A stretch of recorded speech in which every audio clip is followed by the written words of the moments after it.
have Tage, and I wanted to welcome her and have her on here and introduce her because she is a new associate on our team, and we are so excited to have her here.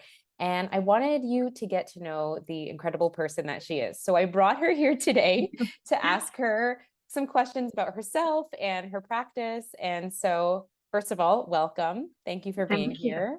Thank And you. thank you for joining us. I know that everybody is going to be thrilled when they get to meet you and get to engage with you.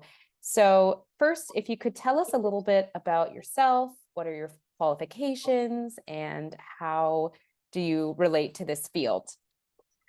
Sure. So my name is Tage, like you said, and I am registered psychotherapist qualifying. And I have been practicing mostly with adults 16 and older, a wide variety of different issues, depression, anxiety, trauma, grief, addiction, couples issues as well. I relate to this field. I never really thought much about caregiving until I became a caregiver and was grossly underprepared, for all of the impact that had on my life. And I thought at the time, why is nobody talking about this? And it's an important topic, and it has a huge impact on the people it affects. Mhm. And that's what drew me to practice in this area specifically.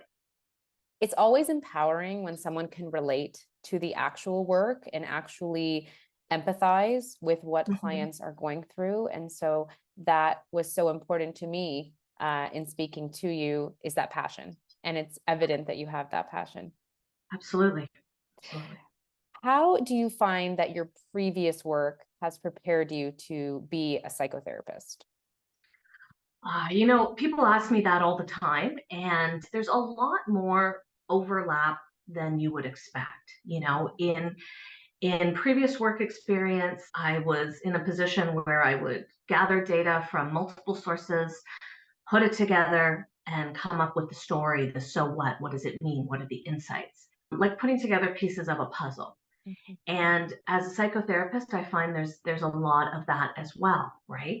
There's understanding the client, what their experiences are, all of the things that have led them to make them the whole wonderful person that they are, and helping to see, okay, all these different things that have happened in their life lead to them thinking in a certain way, behaving in a certain way. There's themes, there's patterns.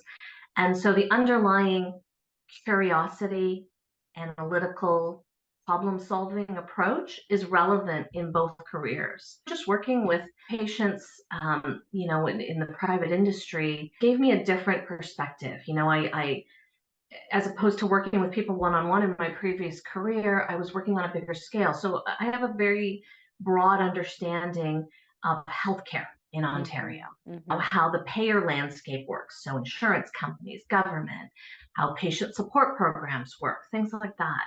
It's a unique, I think, perspective that maybe, other therapists don't have the luxury of having. Yeah, absolutely. And just so everyone knows, what was your previous career? What were you doing when you're referencing that? I was working mostly in the pharmaceutical industry, and in the roles of project manager, I was doing some data analytics, some finance and Mhm. accounting. So on paper, it seems very different, and people are often very shocked at the transition. But like I said, there's more overlap than you would think. I think it's a general interest in understanding someone's story is at the heart of it.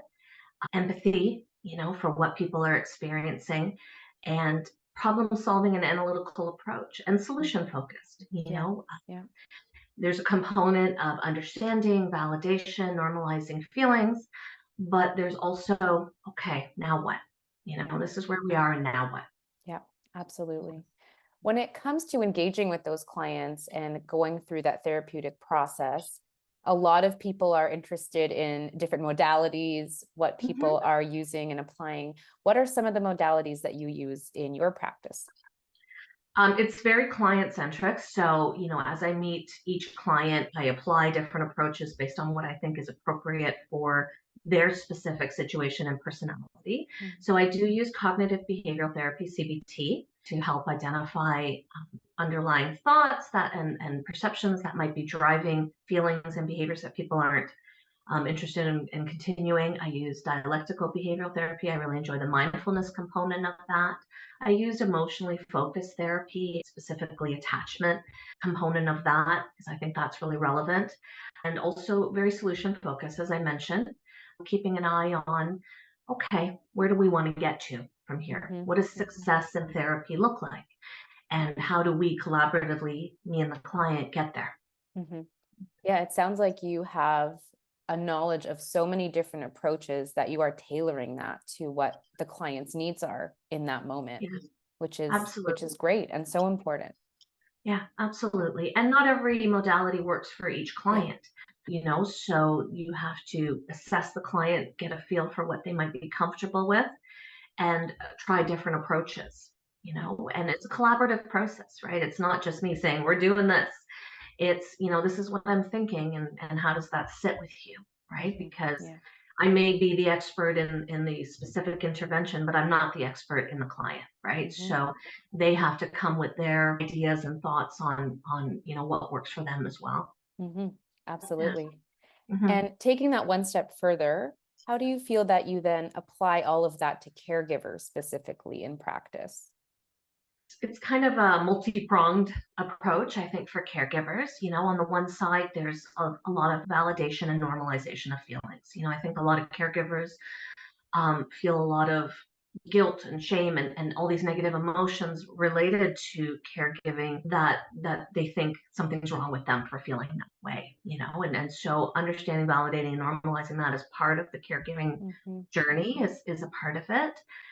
Then there's kind of a logistical component of it. Like I mentioned, my previous experience in the pharmaceutical industry, helping caregivers navigate practical problems, some problem solving, where to move forward with certain logistical things.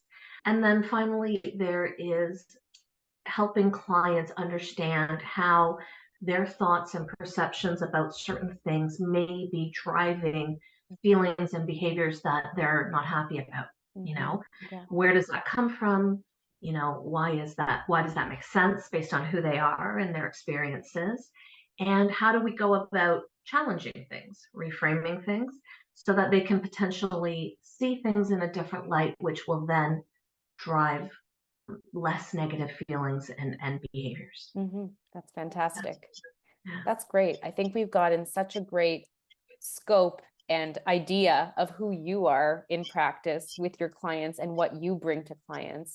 And as I said before, such a fantastic addition to the team. Tell us one fun fact about you outside of your work. Before COVID, my family, my cousins and I were on Family Feud Canada. And Wow. yeah. Okay. That's so neat.